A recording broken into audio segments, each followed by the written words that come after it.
नमस्कार। तापमान लाइव में आपका स्वागत है। मैं नुसरत जहां।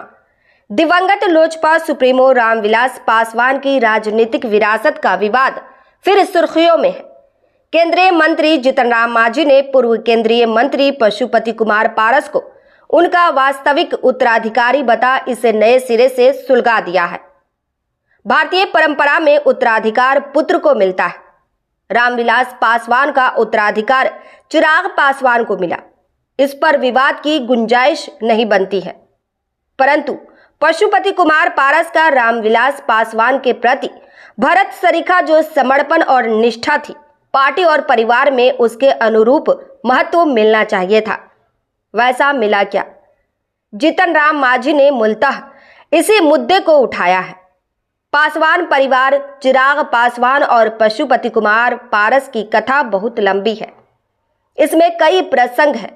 शुरुआत मध्य दिल्ली के लुटियंस जोन की 12 नंबर कोठी यानी 12 जनपथ से करते हैं। वैसे तो बात बहुत पुरानी है, पर प्रासंगिकता उसकी बनी हुई है। 2014 के मई महीने की झुलसाती गर्मी में 12 जनपथ में बने अतिरिक्त निर्माण ढहाए जा रहे थे। उस वक्त शायद किसी ने सोचा भी नहीं होगा कि असल में वह इस आलीशान रिहाइश से रामविलास पासवान की विदाई की पृष्ठभूमि थी। कांग्रेस की पूर्व अध्यक्ष सोनिया गांधी के आवास 10 जनपथ के ठीक बगल की इस कोठी को रामविलास पासवान ने बड़े जतन से पाला था।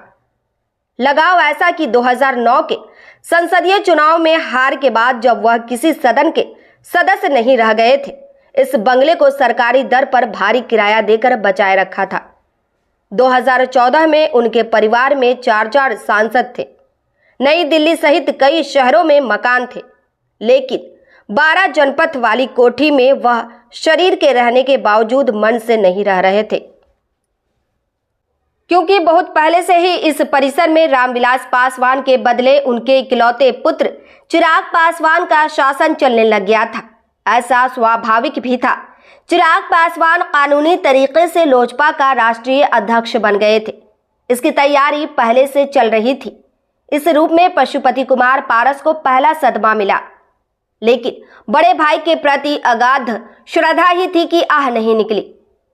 यह हर किसी को मालूम है कि मई 2014 में चिराग पासवान के सांसद बनने से पहले रामविलास पासवान की कोठी का बड़ा हिस्सा अतिथिशाला के रूप में इस्तेमाल होता था।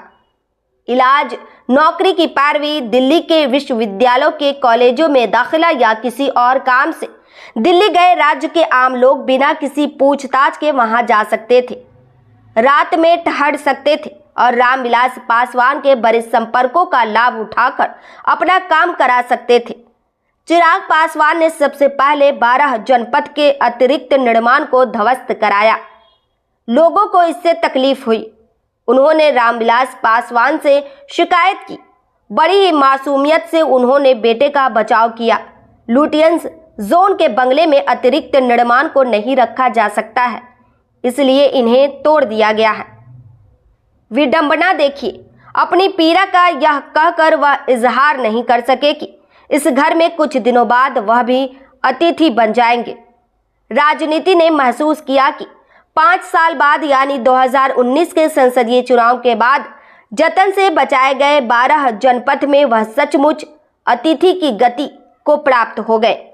8 अक्टूबर 2020 को उनका निधन हो गया। उनकी स्मृतियों को 12 जनपथ में सहेजे रखने की चिराग पासवान ने भरपूर कोशिश की। मंशा पूरी नहीं हो पाई। तकरीबन 30 वर्षों तक रामविलास पासवान के कब्जे में रहे 12 जनपथ को जून 2022 में खाली करा दिया गया। रामविलास पासवान से जुड़ी तमाम स्मृतियों को बड़ी बेरहमी से सड़कों पर बिखेर दिया गया।